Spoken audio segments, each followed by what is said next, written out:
Alors, bonjour à tous, j'espère que vous allez bien. Alors, rapidement, je me présente, je m'appelle Grandi Kitenge.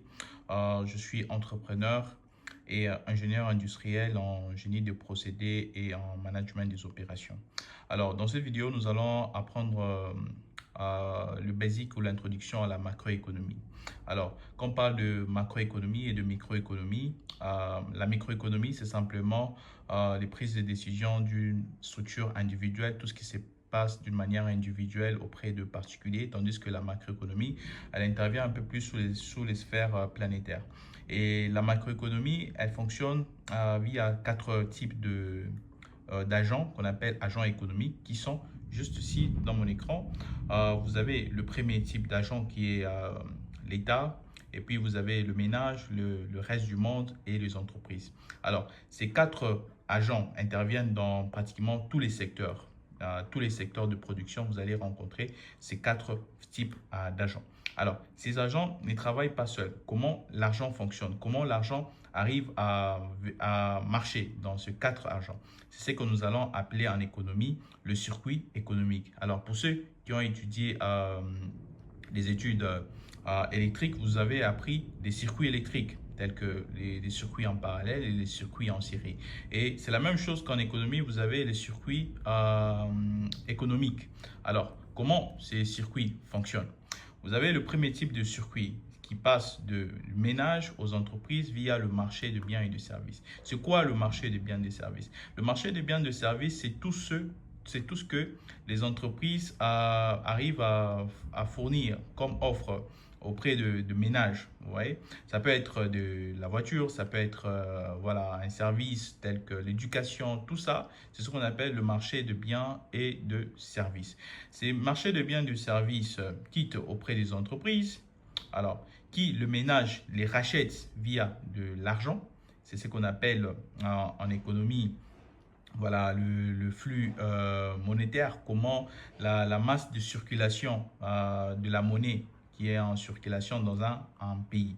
Alors, vous voyez ce circuit, ça passe de ménage via les entreprises, c'est le premier circuit.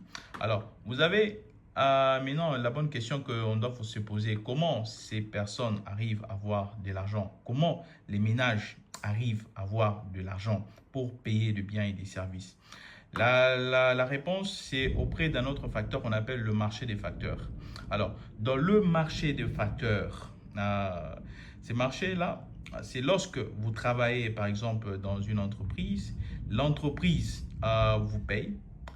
Cet argent, lorsque l'entreprise vous paye, cet argent arrive auprès de ménages. Ces ménages-là arrivent à payer le marché de biens et de services qui, ça tourne, ça crée une loupe qu'on appelle déjà notre première loupe économique. Vous voyez, du ménage à l'entreprise via le marché des facteurs qu'on appelle entreprise, marché des facteurs, biens de services et ménages. Alors, les ménages, leur rôle, ce n'est pas simplement de dépenser. On ne dépense pas, bien sûr. Voilà. On peut aussi investir, on peut aussi épargner, d'où un autre facteur qu'on appelle le marché financier. Ici, on épargne. Alors, les ménages, après avoir acquisitionné de l'argent via les entreprises, ils investissent, ce qu'on appelle en anglais saving. Ils épargnent à la banque.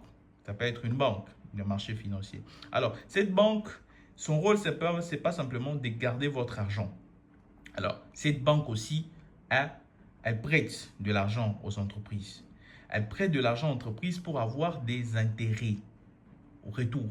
Voilà, pour avoir des intérêts lorsque cette entreprise aura fait travailler cet argent. Alors, comment les entreprises arrivent à faire travailler de l'argent?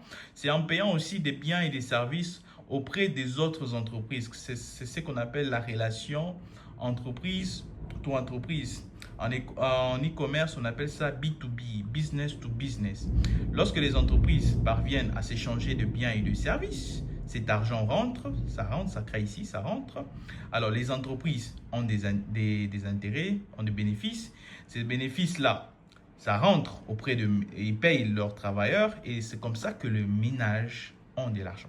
Alors, les ménages aussi et les entreprises ne se limitent pas simplement à faire leur business entre eux. Non. Alors, comment ils arrivent à gagner de l'argent? C'est via aussi l'État. Alors, l'État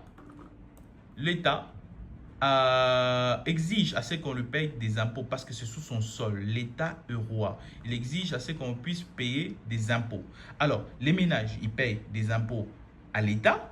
L'État, lorsque l'acquisition de cet argent, elle fait ce qu'on appelle en économie une dépense publique. C'est-à-dire qu'elle paye aux entreprises pour effectuer quelques travaux. Par exemple, ça peut être des travaux de construction, des réaménagements et tout et consorts, des compagnies et tout.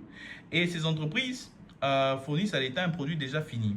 Alors, dès que ces entreprises fournissent un produit déjà fini, ces entreprises les transmettent aux ménages sous une forme gratuitement et tout. Alors, vous voyez déjà comment le circuit fonctionne ici.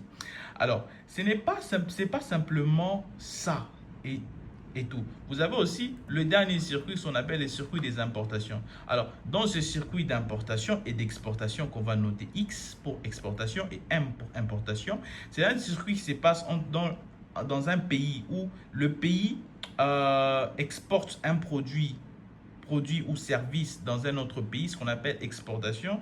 Et l'inverse, c'est quand un autre pays, ou c'est quand ce pays prend un produit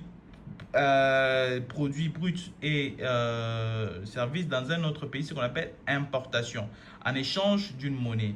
Alors, ça, c'est ce qu'on appelle circuit économique dans une monnaie. Alors, vous avez aussi, ça vous a plu et tout. Un autre point sera débattu plus tard.